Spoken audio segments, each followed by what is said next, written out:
Deus Todo-Poderoso, Senhor Jesus, você já tem falado nos nossos corações, ó Pai, nessa noite, através das palavras intermediárias dos louvores, Senhor. E nesse momento, ó Pai, eu te peço que continue falando conosco, ó Pai. Usa seu Filho, Senhor, para estar transmitindo essa palavra, para estar nos alimentando da Tua palavra, Senhor Jesus. Eu te agradeço, Pai, por tudo que o Senhor tenha feito por nós, pelos irmãos da igreja, Senhor Jesus. Usa seu Filho, ó Pai. Amém.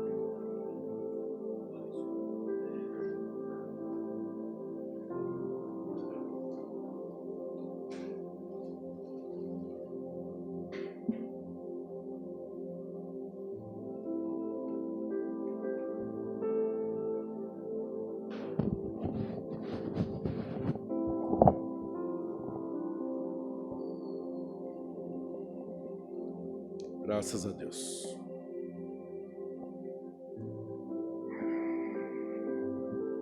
Convido os irmãos a abrir as vossas Bíblias.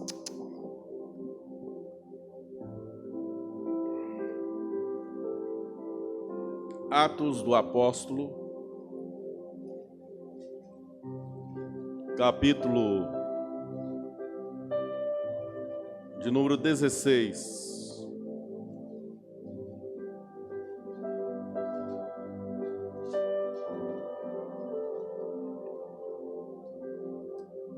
Atos do Apóstolo, capítulo 16, versículo capítulo 9.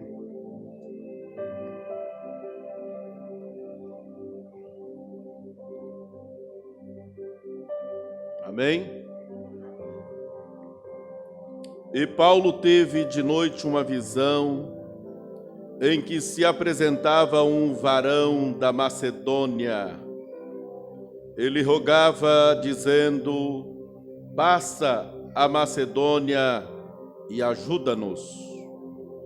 E logo depois desta visão, procuramos partir para a Macedônia, concluindo que o Senhor nos chamava para lhes anunciarmos o Evangelho. E navegando de Troade, fomos correndo em caminho direito para Samatrácia e no dia seguinte para Neópolis, e dali para Filipos, que é a primeira cidade desta parte da Macedônia, e é uma colônia, e estivemos alguns dias nesta cidade. No dia de sábado saímos fora das portas para a beira do rio, onde julgávamos haver um lugar para oração.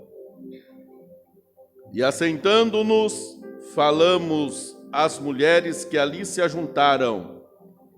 E uma certa mulher chamada Lídia, vendedora de púrpura da cidade de Tiatira, e que servia a Deus, nos ouvia. E o Senhor lhe abriu o coração para que estivesse atenta ao que Paulo dizia. Depois que foi batizada, ela e a sua casa, nos rogou, dizendo: se haveis julgado que eu seja fiel ao Senhor, entrai em minha casa e ficai ali. E nos constrangeu a isso. E aconteceu que, indo nós à oração, nos saiu ao encontro uma jovem que tinha espírito de adivinhação, a qual, adivinhando, dava grandes lucros aos seus senhores.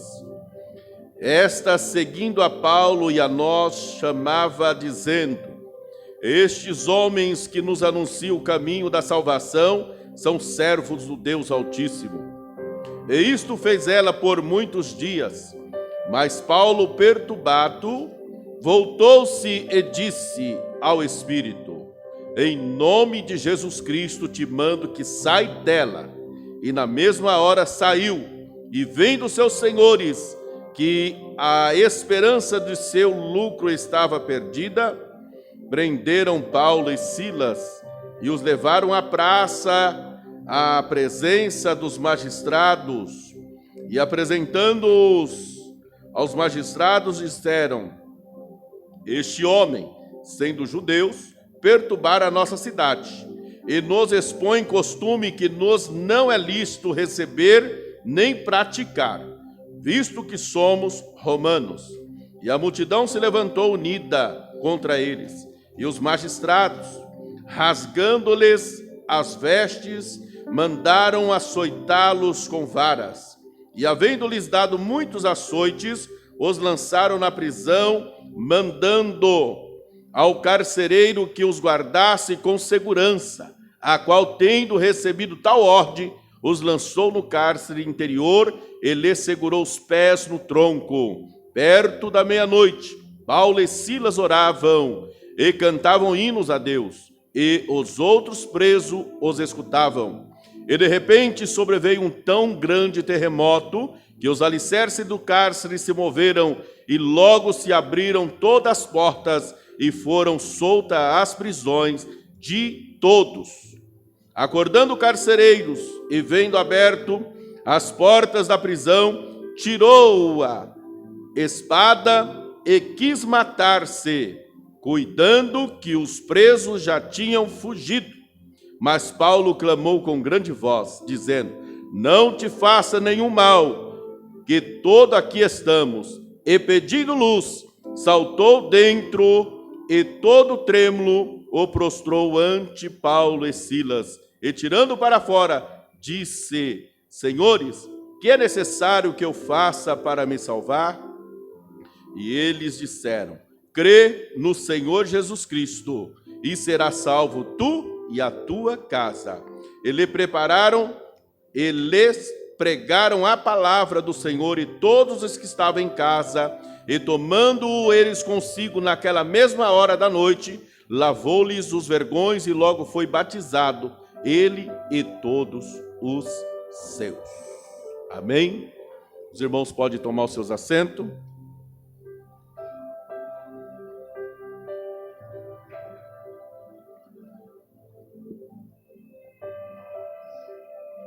Nós estamos, irmãos, diante de um texto muito conhecido, muito pregado.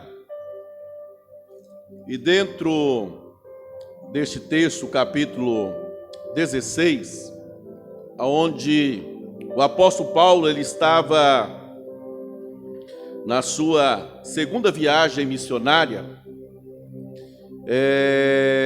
e eles estavam com outras intenções. Eles queriam fazer a obra em outra região, mas naquela noite, conforme a partir dos versículos 9, ele mesmo narrando, diz que ele teve o quê? Uma visão, que apresentava um varão da Macedônia. E quando apareceu então aquele varão em visão a Paulo, ele então resolveu, porque ele disse que o Senhor nos chamava. E quando nós olhamos para a palavra de Deus, que nós olhamos para a história da igreja, e nós podemos observar essa história da igreja que ocorreu em um período aí de aproximadamente, após a sua inauguração, até as últimas cartas a ser escritas por volta do ano 90, 95 por João, que dentro desse contexto, inserido dentro das Sagradas Escrituras, foi um período aproximadamente aí de 70 anos, 60 e poucos anos, narrando dentro desses 28 capítulos que está registrado em Atos dos Apóstolos, a história da igreja primitiva, da igreja que nasceu no fogo, da igreja que, embora sendo revestida do Espírito Santo no dia de Pentecoste, não conseguiu compreender o propósito de Deus, o desejo de Deus, lá em Atos 1:8, para que eles viessem ser revestidos de poder, ser testemunha em Jerusalém, Judeia, Samaria e aos confins da terra. E eles ficaram, a Bíblia vai narrar até o capítulo 7, que é a igreja de Jerusalém, ela se estabeleceu naquele lugar, porque o poder de Deus se manifestava, e Atos 2 vai falar que todos os dias o Senhor acrescentava, Atos 4, nós podemos observar também capítulo 3, e nós observamos que a igreja ela crescia, e a finalidade era para que fossem fazer missão, Jerusalém, Judeia, Samaria, confins da terra, tudo no mesmo tempo, conforme ia fazendo os discípulos, então ia alcançando estas regiões. E olhando-se para o fato da história da igreja, nós podemos observar que houve esta negligência. E veio então quem? A perseguição. E ela iniciou-se com o primeiro mártir, no capítulo 7, com Estevão. E nesta ocasião, quem era o zeloso do judaísmo? Esse Saulo. Saulo, o zeloso do judaísmo. E ele estava à frente. Tanto é que no capítulo 8 de Atos do Apóstolo, versículo 1, vai falar que foram depositadas aos seus pés a capa de Estevão, aos pés de um jovem chamado Saulo. Mas ali existia quem? Um homem. Dois homens que se destacam, que foram separados pelos apóstolos no intuito de atender, no intuito de suprir as necessidades social da igreja. E foram ali separados aqueles diáconos, mas os que destacaram foi Estevão, no capítulo 6. E logo após essa perseguição do capítulo 7, nós vamos encontrar no capítulo 8, agora Estevão já se encontra em Samaria, o diácono, em Samaria, que entendeu, que compreendeu o propósito de Deus.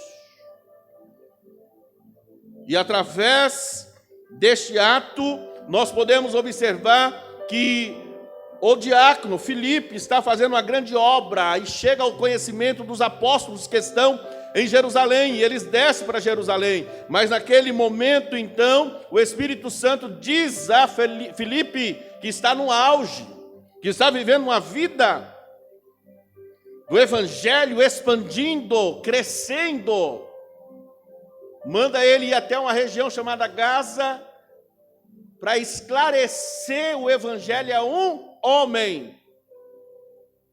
Isso é missão. Existem missionários que são deslocados das suas nações, da sua pátria, da sua terra, para levar a palavra a uma pessoa. E quando nós não temos, a igreja de Cristo não tem o sentimento missionário, então os juízes se levantam na igreja. Os juízes se levantam e criticam. Aí eu deixo a questão, a pergunta: quanto vale uma alma? Não vale mais do que toda a riqueza do mundo uma alma? Existem missionários com essa chamada de fazer um trabalho, às vezes passa 5, 6, 7 anos.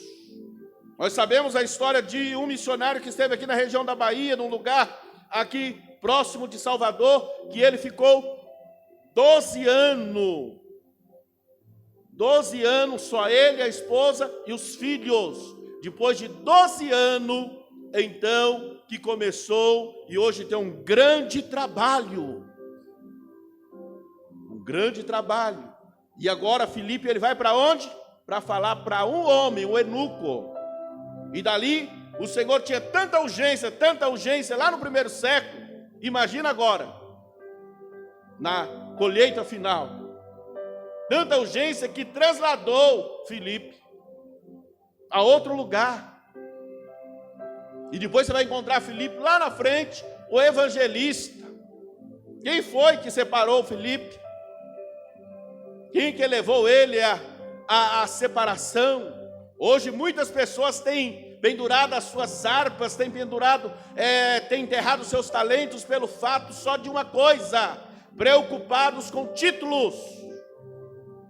Títulos e credencial não faz missão. O que faz missão é um coração quebrantado, um coração que tem sentimento por alma, um coração que ama a Deus e busca a Deus e serve a Deus e está atento, com seus ouvidos sensível a entender o querer de Deus, a hora de Deus, o momento de Deus, o tempo de Deus. Missão se faz com quem tem sentimento de missão. E quantos que estão com seus talentos enterrados por causa de um título? E aí nós temos um exemplo: Estevão, Filipe. E no capítulo 9, como já foi lido aqui, Deus tem um encontro com Saulo. Não é porque Saulo, depois que ele se converteu, que o Senhor deu um novo nome para ele, Paulo. Não, ele era dupla cidadania. Tinha o nome de Saulo para poder honrar a Saul, que ele era da tribo de Benjamim, nome judeus. Mas o Paulo era porque ele era dupla cidadania, ele era romano de Tarsis. E esse nome lhe serviu, esse nome foi útil para que ele pudesse se infiltrar entre os gentios, como apóstolo dos gentios. E aqui nós vemos ele diante de um desafio. E diante desse desafio, de uma visão, que vê um jovem da Macedônia pedindo: passa Macedônia, ajuda-nos. No início da live aqui, no início do culto, eu falei a respeito de quantos bilhões de pessoas que não ouviu sequer uma vez falar o nome de Jesus. De quantas pessoas que estão gritando. Entre esses mais de 5 bilhões, existe no meio aqueles que estão parados no caminho, aqueles que voltaram para trás. E que é através do que nós encontramos aqui nesse texto que nós lemos 2 vezes Paulo falando sobre oração. Ele está procurando um lugar para orar e de repente encontra algumas mulheres se ajuntam e ali está Lídia. E de repente ela fica atenta ouvindo Paulo falar e ali então ela se propõe, batiza, convida eles e nasce então a igreja de Filipe na casa de Lídia. E depois eles voltam à procura de um lugar novamente para orar. Quem que está por vários dias, uma jovem levando e elevando eles, dizendo: olha, esses são verdadeiros servos de Deus, estes são verdadeiros servos de Deus, porque essa é a estratégia do inimigo, irmãos, nos tirar do propósito. Mas Paulo tinha uma vida de comunhão, Paulo tinha o discernimento de espírito, e então ele percebeu que o que estava falando na boca daquela jovem não era ela, e ele mandou que aquele espírito saísse dela. E aquele espírito saiu daquela jovem, ela ficou liberta, e os seus senhores, então agora, aprisionam, espancam e lançam no cárcere. E olhamos que no cárcere,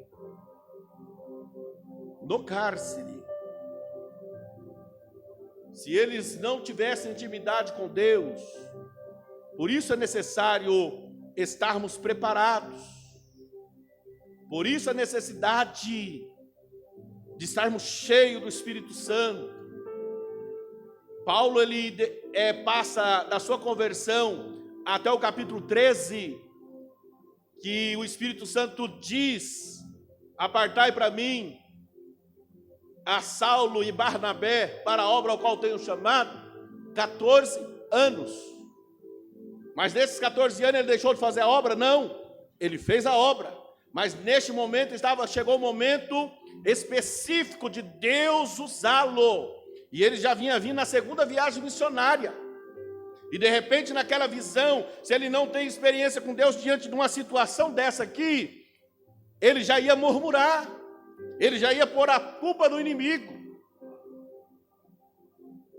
E que não era, aquilo ali não era a vontade de Deus, e que eles estavam naquela situação, apanharam, foram espancados. Ele poderia ter tomado uma atitude e falado que era cidadão romano, que lá na frente ele vai falar que é cidadão romano quando quer liberar ele para que ele vá embora. Não, foi para o cárcere, e no cárcere,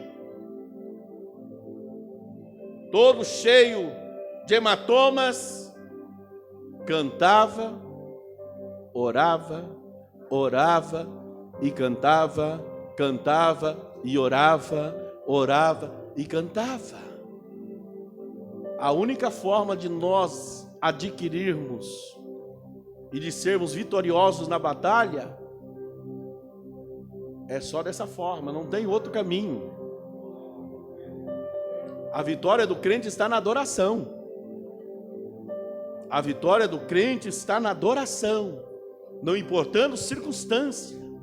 E perto da meia-noite, veio um terremoto, abalou os alicerces do cárcere, caiu as cadeias. Quando Deus está presente no negócio, irmão, até terremoto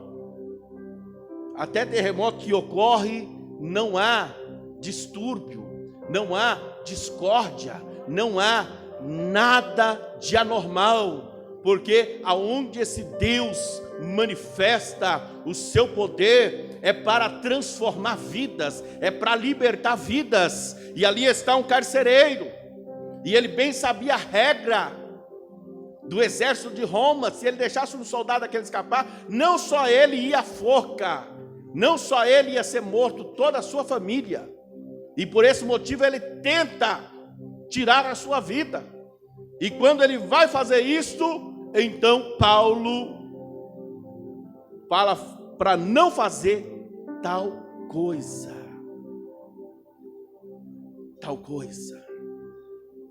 E isto lhe garante, isso lhe dá a ele a condição. Para isso nós somos chamados. E nós vemos aqui Lídia, agora este carcereiro, diante de um grande desafio, a jovem endemoniada, liberta, e agora aqui está nascendo uma igreja. Missão é isto. Missão é isto. É ser dirigido, conduzido pelo Espírito Santo. E agora este homem se prostra diante deles e pergunta, e tirando para fora disse: Senhores, que é necessário que eu faça para me salvar? Quantos bilhões de pessoas estão neste exato momento clamando por uma salvação, mesmo na sua ignorância, mesmo ludibriados por caminhos tortuosos, mas dentro dele existe uma alma que carece de um genuíno alimento. Existe um espírito ao qual foi dado por Deus, que está mortificado no pecado, mas que há vida em Cristo para vivificar este espírito, esta alma, e dar a ele um novo rumo de vida, que está clamando neste exato momento: o que faço para ter salvação? Então precisa de quem? Precisa dos que anunciam as boas novas. E lá estava Paulo, lá estava Silas, e eles disseram: crê no Senhor Jesus Cristo e serás salvo, tu e a tua casa. Ele está dizendo ao carcereiro. Nós utilizamos muito esse texto a dizer aos irmãos, às pessoas, e quantas pessoas que aceitam Jesus,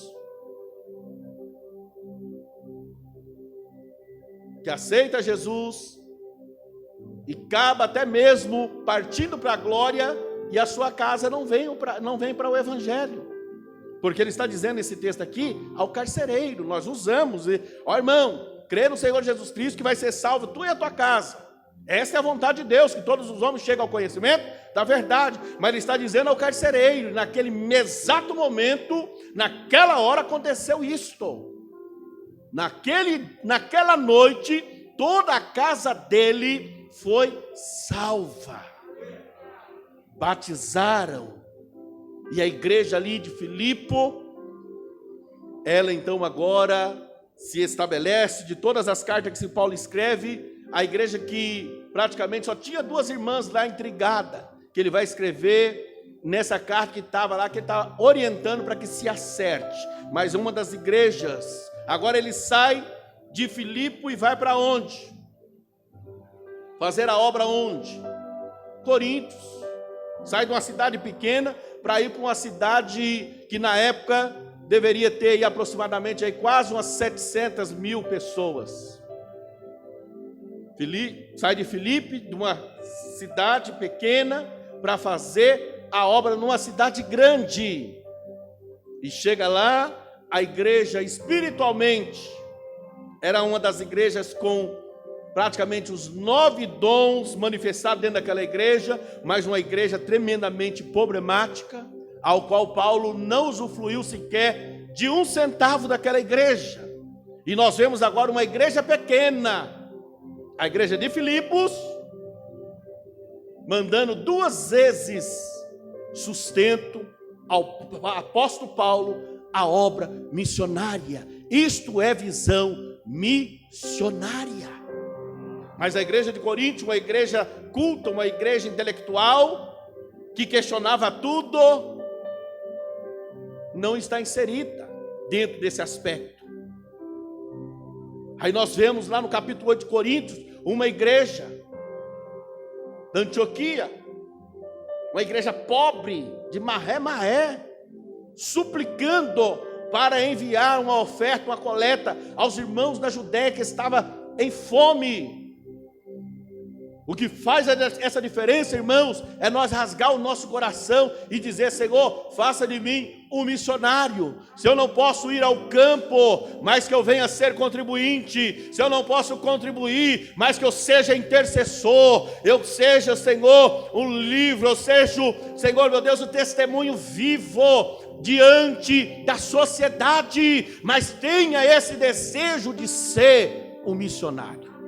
Tenha desejo de testemunhar daquele que te chamou das trevas para a maravilhosa luz.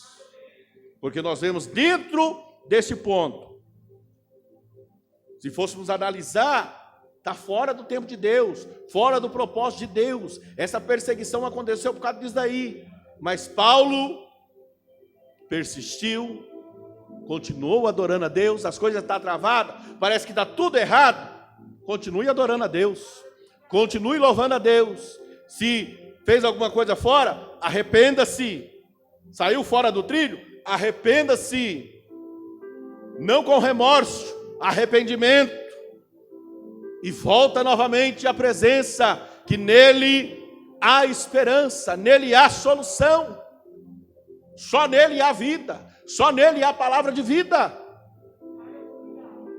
E ele está procurando nesta última hora a sua igreja que se levante, que sai de Jerusalém, que vai à Judéia, que vai a Samaria, que vai aos confins da terra. Que possamos, irmãos, fazer a diferença, que possamos estar inserido no capítulo 29, que está sendo registrado século por século, milênio por milênio, dos fiéis que passaram por essa terra, naquele grandioso dia, se porventura formos até o fim, no grande tribunal de Cristo, ali nós iremos ver, ali nós iremos ler e meditar e vivenciar o capítulo 29 de Atos do Apóstolo, a história da igreja, aquele que disse um dia a Pedro, sobre esta pedra edificarei a minha igreja, e as portas do inferno não prevalecerão contra ela. Aquele dia, então, meus queridos, não só importa em você estar lá aquele dia, mas dedica para que você leve o quanto você puder levar. Quanto o Senhor comprou na cruz do Calvário, procura fazer alguma coisa na obra missionária, para que estas vidas sejam salvas e possam estar aquele dia no tribunal de Cristo, sendo galardoados, recebendo a recompensa. Não fique preocupado com recompensa, não fique preocupado com elogio. Muito cuidado, você viu aquela mulherzinha lá que estava elogiando Paulo? Cuidado com o elogio. Faça tudo quanto fizerdes, faça como para o Senhor, não como para homem, ciente que de Cristo Jesus recebereis o vosso galardão. Mas faça, não deixa de fazer. Seja fiel, missão seja prioridade na sua vida. Não só ora o dia de culto missionário, ora 24 horas por missão. Ponha a missão como prioridade na sua vida, porque o ide de Jesus é imperativo. É a igreja, ide por todo mundo, pregai o evangelho a toda criatura. Quem crer e for batizado será salvo. Ponha como prioridade. Como prioridade, missão, é urgência. Ou façamos missão agora, ou nunca mais. Se coloque em pé, vamos estar orando. Lembrando que terça-feira nós temos escola bíblica, oração de segunda a sexta, das 7 às 8. Quinta-feira nosso culto. Sábado estarei indo para o Quilombo. Estivemos ontem lá na Gameleira. Os nossos irmãos venham despertar, meus irmãos, obreiros, cooperadores, para estar envolvido em fazer missão na nossa região. Amém? Vamos despertar aí e estar em tempo de crise. É tempo de fazer a obra. Tem alguém que está clamando: o que faço para ser salvo? Precisa de você. E domingo, nosso culto este, vamos estar trazendo as primícias. Traz aí, seja um participante da assistência social. Amém? Vamos estar orando. Apresenta ao Senhor nesta noite. Não podemos aglomerar, chamar aqui na frente, pôr as mãos, mas aí no seu lugar, faz um propósito com Deus. Você que está aí na sua casa, coloque a partir de hoje missão como prioridade na sua vida. Seja um missionário contribuinte, um missionário intercessor, um missionário evangelista, um missionário. Se você tem desejo, é o campo missionário. Coloque esse desejo diante de Deus, que Ele é o que chama, Ele é o que capacita, Ele é que o envia. Que envia, mas não deixe de fazer missão. Apresenta a Ele. Se você está enfermo, apresenta a sua enfermidade, põe a mão no seu coração nesta hora, e nós vamos estar orando ao Senhor e crendo no milagre. Você que está parado na caminhada, é noite oportuna de você retornar. Você que não tomou uma decisão ainda na tua vida, como estava aquele carcereiro, crê no Senhor Jesus Cristo, somente crê que Ele morreu no teu lugar, e convida Ele para entrar na sua casa. Ele entrou literalmente na casa do carcereiro, mas o que fez a diferença, Ele entrou na vida deles, porque eles convidaram ao Senhor, e aquela família foi salva, e Ele quer salvar a sua família também. Oremos. Jesus, aonde tem um filho teu regressando, fazendo aliança novamente, eu lhe peço que perdoe os seus pecados, eu lhe peço que renova as suas forças espirituais. Espírito Santo, vem fazer morada sobre a vida dele, aquele que nunca tinha tomado uma decisão, mas que nesta noite está se decidindo a convidá-lo para que o Senhor venha salvar a sua alma, o seu espírito, Jesus, venha neste momento perdoar os seus pecados, venha transformar esta vida em habitar na vida dele e fazer a diferença sobre a vida dele, da família dele. Eu lhe peço, Senhor, por aquele que está enfermo nesta noite, que venha ser curado em nome de Jesus. Se há espírito de enfermidade, nós queremos expulsá-los em o nome de Jesus. Senhor, venha levantar missionários contribuintes, missionários intercessores, missionários evangelistas, missionários com chamadas específicas nesta noite, para a glória do teu nome. Ó Senhor, coloca esta chama aos nossos corações, que queime por missão, que queime por almas que estão perdidas. É no teu nome, Espírito Jesus, que nós oramos e pedimos. Espírito Santo, nos auxilie, Espírito Santo, nos convence e nos ajude a realizar a obra com eficácia, para a glória do teu nome. É que nós oramos agradecidos, Senhor, orando, Senhor, pela nossa nação, orando, Senhor, meu Deus, por aqueles que estão hospitalizados, por aqueles que estão nas casas de recuperação, por aqueles que estão nos cárceres, por aqueles que se encontram presos nos vícios, que o liberte-os para a glória do teu nome. Ó Senhor, sobre a nossa nação, sobre o presidente, os governantes, Senhor, sobre os municípios, os prefeitos, ó Senhor, que venha fazer uma obra, que venha desfazer toda a obra do inimigo, toda a manipulação do inimigo contra os nossos governantes, sejam repreendidos no poder que há no teu nome. Dai vitória à nossa nação, dai vitória ao mundo, para a glória do teu nome. É que nós oramos agradecido em o nome de Jesus. Agradecemos a todos os nossos irmãos que estão online. A Igreja de Cristo permanece com a cabeça levantada, fazendo a obra de Deus, e o nome do Senhor venha a ser glorificado. Que a graça de nosso Senhor e Salvador Jesus Cristo, o amor de Deus Pai, a comunhão e as consolações do Espírito Santo seja com todo o povo de Deus, hoje e sempre. Amém. Que Deus abençoe a todos. Uma boa noite a todos. Uma ótima semana em o nome de Jesus.